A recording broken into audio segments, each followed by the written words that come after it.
Hey everyone, this is Tracy with Color Me This. We're on episode 238. It is the weekly color review. We're going to start off with the daily color pages. I only colored one, and I'm actually okay with that. I really enjoyed spending extra time on this page. It was a very complicated page. I had four large sets of pencils. I'm going to go ahead and lay down the set names and sizes, and then I will talk about them.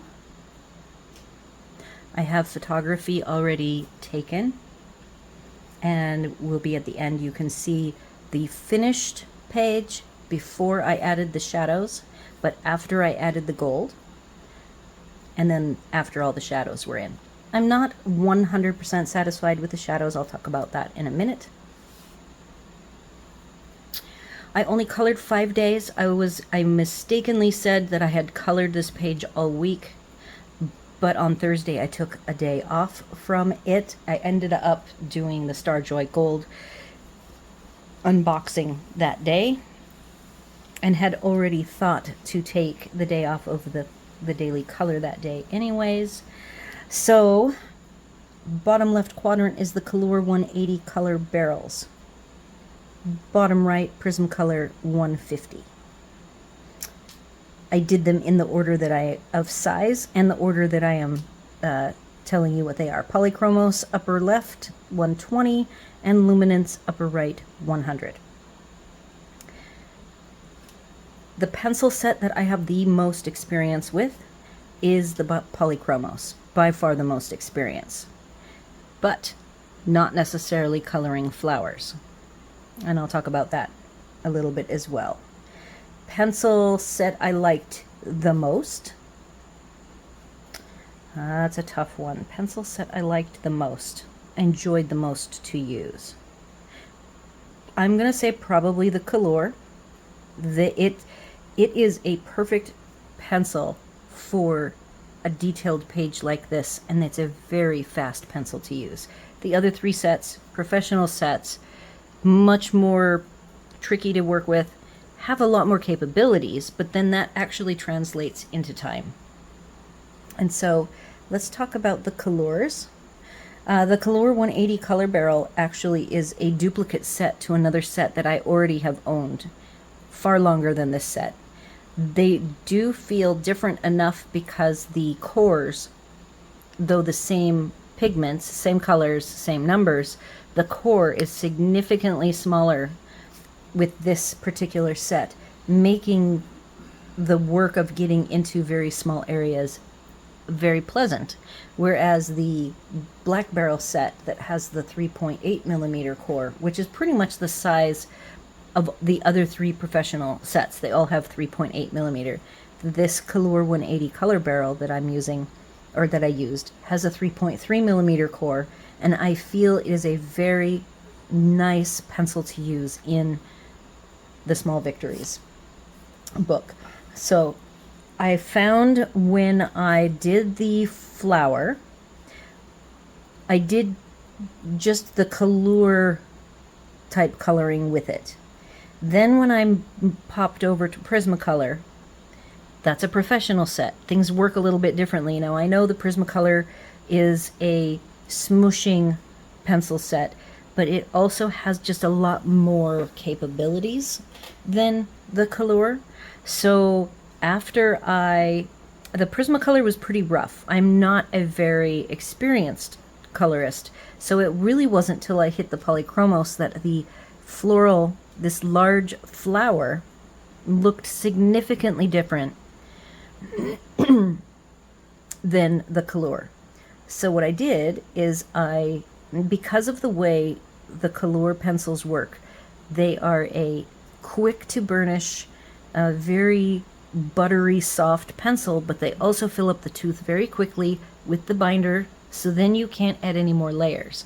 So I actually took an eraser, my electric eraser, and I erased quite a bit of the material in each petal, and I was able to take the berry color and run it along the edge and scoop it around the end of the petal, just like you see here with the Prismacolor and like you see with the polys.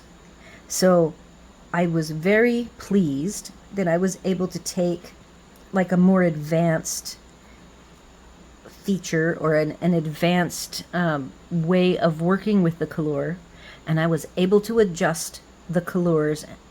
Now, it did require adding, subtracting. It was a little bit of extra work, but I was able to make these Kalours, which I feel is a very simple, wonderful pencil to work with, but I was able to get that more advanced look out of it that I was after, that I didn't even think about using until I had done so with the Prismacolor and the polys.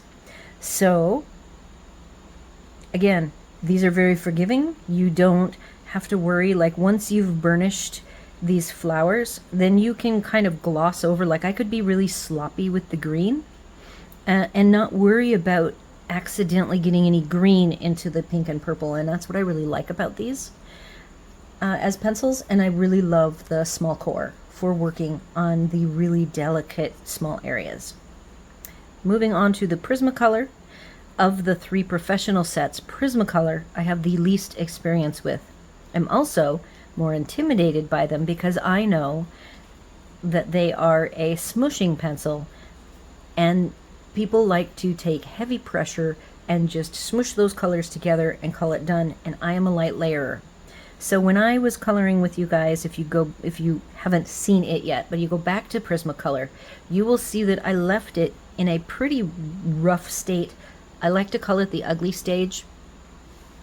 And so I had to come back to it the next day and do more work to clean it up. A little bit of erasing.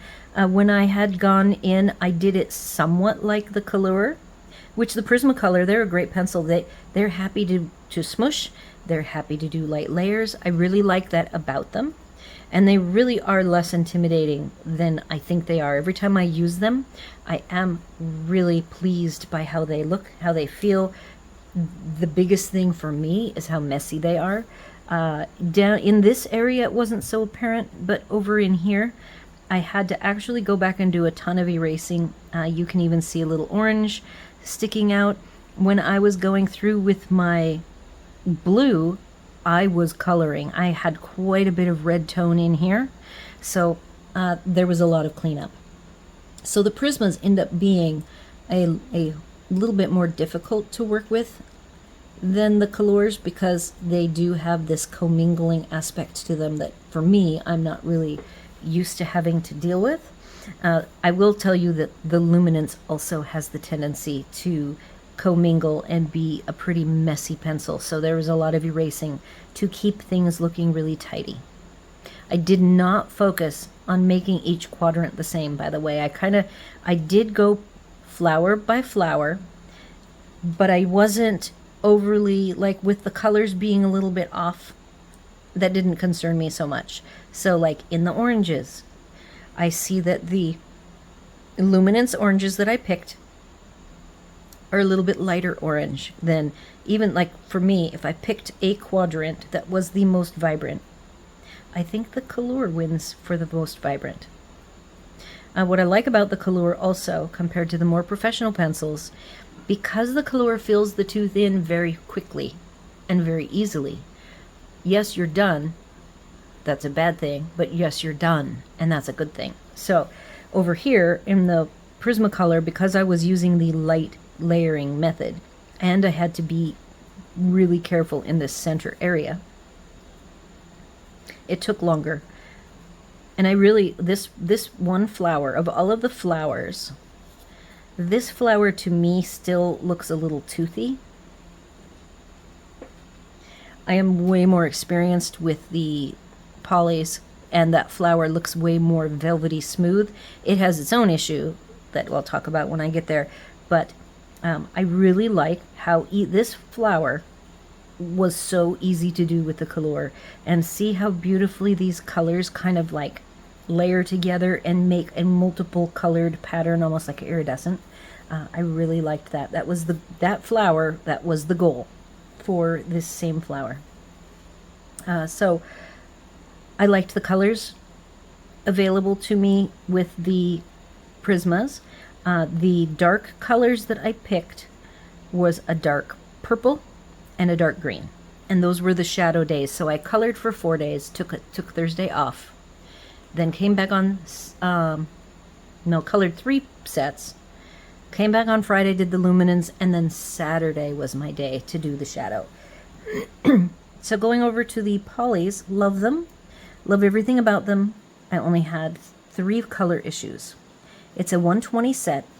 It is geared, I think, really well for animal, fur, and nature, but the bright colors, because I started with a 180 Kalour set, you're going to see that the berry color is not as bright. It's more on the pink side than like the berry or purple side. The purple hue here is a little bit blue. In fact, right here I have these lines. If I was really picky, I would go back and erase a little bit of those lines, do some subtraction, and really be fine-tuning that, because it jumps out at me because it's actually indigo. There isn't a deep enough purple in the polys, so I had to do indigo to get that, so it looks bluer to me. This particular fluffy flower, I'm pretty happy with the color tones here and here, but I miss the purple-ish, this berry color. Actually, it's a berry color. Missing the berry in the center here.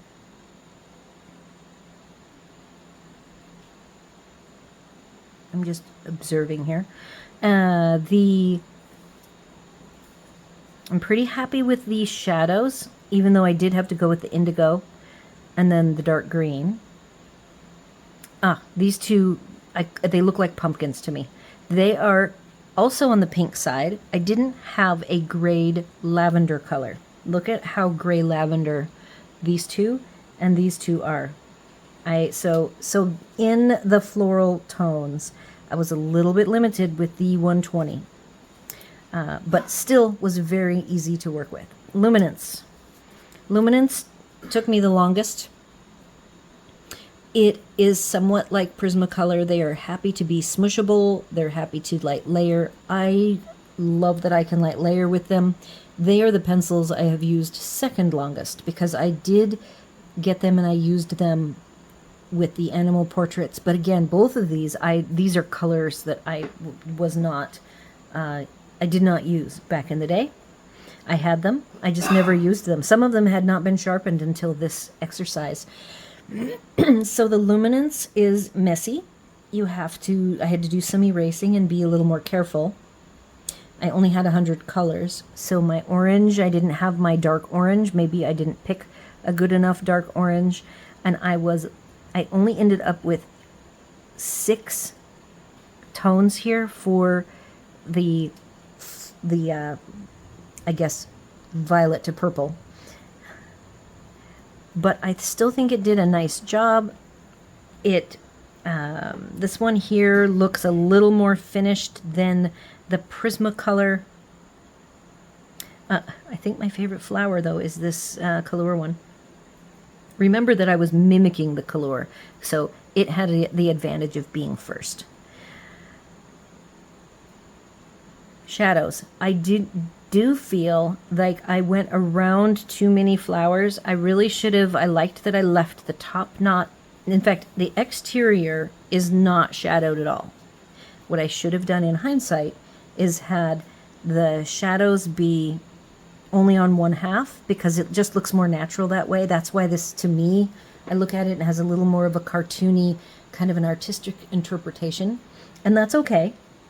It just would be my preference if I had done probably shadows on the inner side, top and bottom, and the outer side of these flowers I would have liked to not have as much shadow. I even think the poly needs a little more shadow. And there's too much shadow down here with the Prisma, because that's how those, the Prismas are. The gold, I used the Uniball, and it is a fairly small ball end, and so I see all of my lines. I think that the circles in the middle of the flowers came out great. No problem there. But in hindsight, I would have maybe done something different. And I still wonder if I could do something different over the top, perhaps. The other thing, too, about the Luminance, before I forget, is that the Luminance leaf, the green colors were very limited. So this whole quadrant, all of the greens are extremely dark.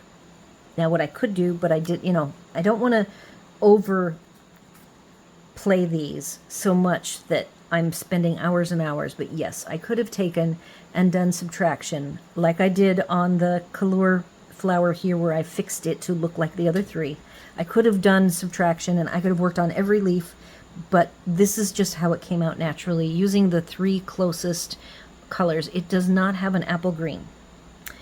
So that is all I did in the book. I still spent other time coloring. I did working on the Starjoy Gold, which I did get my missing pencil, everybody. So before we move on ahead, I just want to share that I created my own version of a conversion chart, and I've only done one half of it. And it's really more than one half. I have started with the Starjoys, typed all their names and numbers out,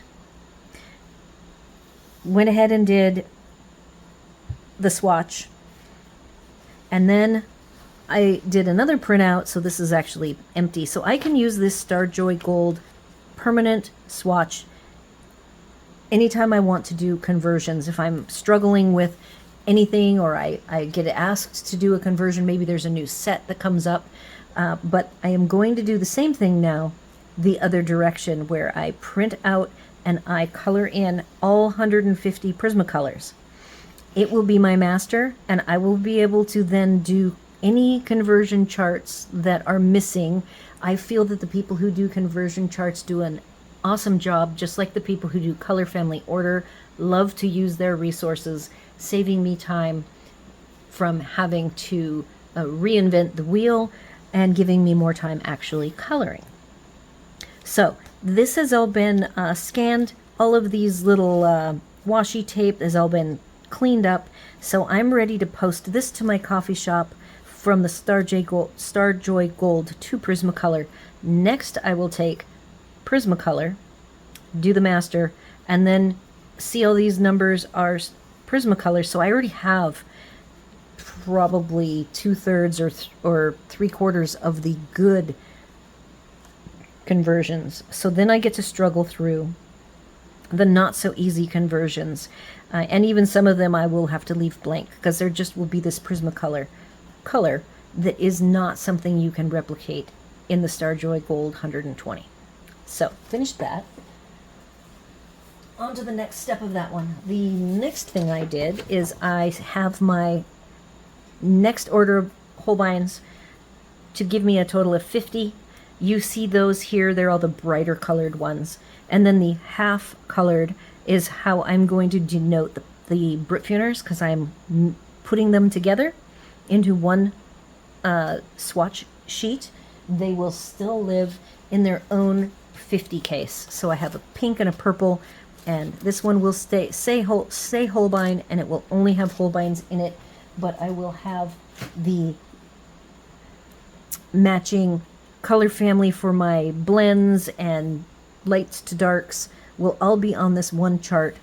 And who knows, maybe someday I will get the full Holbein set, but I feel like I have plenty of colors now to play with. The only issue I had with my order, I ordered 15 pencils. I only got 14 pencils. I had to figure out what was up with that. So one of the colors is on back order. So at some point, a pencil will arrive in my mailbox, and who knows when that will be. Back when I was traveling, that would not have been an option for me. But now that I am stationary, I can go ahead and let a single pencil arrive on my doorstep at some point in the future, and that is okay, though not my preference. I cannot find Evergreen, which is one of the greens. I don't know where it went, so Who knows? I do have a few pencils that they disappear for a little while. Who knows? They take a vacation and then they come back. So I will put a little note next to that one, and hopefully it will appear. It's not like it went far. It's somewhere in my house. Then the third pencil, this one here, is called Crimson 62. I did the order for Plaza Art while at my mom's, and I didn't have my swatch sheet with me, so I watched my swatch sheet, the one that I have put up on the channel, and I somehow missed Crimson 62. So now I have two Crimson 62s. So, you know, it's another extra $2.98. I do have a coloring group, and my coloring group, there are door prizes. And this would make a perfect door prize for somebody. You know, they get to pick what they want from my little door prize basket. So if somebody wants to take this so that they can say they have a Holbein and they want to just see what it feels like and play with it, more power to them. So it used to really stress me out when I would make a mistake like that. And I do try to not make that kind of mistake very often. And if I was here, I'd like to think I would not have made that mistake. So those are the two projects that I worked on this week, and neither project is 100% done. I did not work on the one whip English bridle. Someday I will get back to that. And I also, the only thing I did for prep for the big, which I hope to start this week, is I did grab the Brutfuner square case, and I have it sitting with the, and I printed out my practice page so that I can work out color schemes. So I will be working on color schemes. For next week in Small Victories, I have my next sets to work with, probably buried underneath all these papers. Here it is.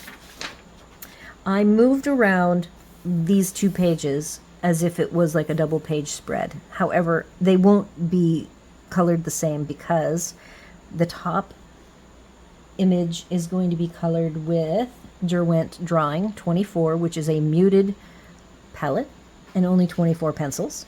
The next set below it is Castle Arts and Cretacolor Metallics, which is a set of 48 and a set of 12. So right there, these two are going to look very different. And then the bottom one gets to be Amazon Basics 72. I have on Thursday, like last Thursday, I took a day. This Wednesday and Thursday, Wednesday is a prep day for a procedure that I am having done, and Thursday is the procedure. So I'm leaving those days open for just depending on how I feel and if I have time. It just really depends. We have to be there. It's at the hospital. We have to be there an hour and a half early, so we could like be delayed and take way too long. So I don't want to commit to it and then have to back out. So right now it's a 50-50 whether I will actually get a chance to color those 2 days. The heart is going to be colored with the Artisto 72, which is a newer set for me. So I'm excited to be able to do something nice and big with it. Not sure right now whether I will do some sort of a background. The 4 circles get to be 4 different sets. Each one will be a circle. We've got Starjoy Gold with my one missing pencil that is now in my possession. Castle Arts Gold, Circle 2, Erogeton 100. That is now a complete set. I believe this may be the first actual more complicated image with all 100.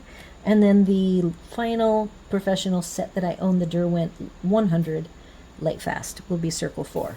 I do not think that the next page that I will make it that far, but just in case, this is the Brutfuner squares, which will be interesting because, although it's okay, I have 2 sets of the Brutfuner squares, and so I can pull from the other set because I will be already working in the big with the Brutfuner squares, so I will probably pull out my backup set. So that is all about coloring for the week. Now I wanted to talk a little bit about my channel. I like to be able to put it all out there for everybody, and it just makes it more real for me. So this week actually was a very good week, and my views were up 47%, more than the previous 7 days, as well as watch time 50% more. But I find that haul videos, I did the first look and unboxing of the Starjoy Golds, and that has received quite a few views. So that is why those two numbers are up. My subscribers are 32% more than the previous 7 days. I had 2 days that I have the bar, or the graph on the bottom is of the subscribers, because I had 2 8 subscriber days, which was very lovely to see. And then I made my printout a little bit bigger, showing you that my count of subscribers is now 837.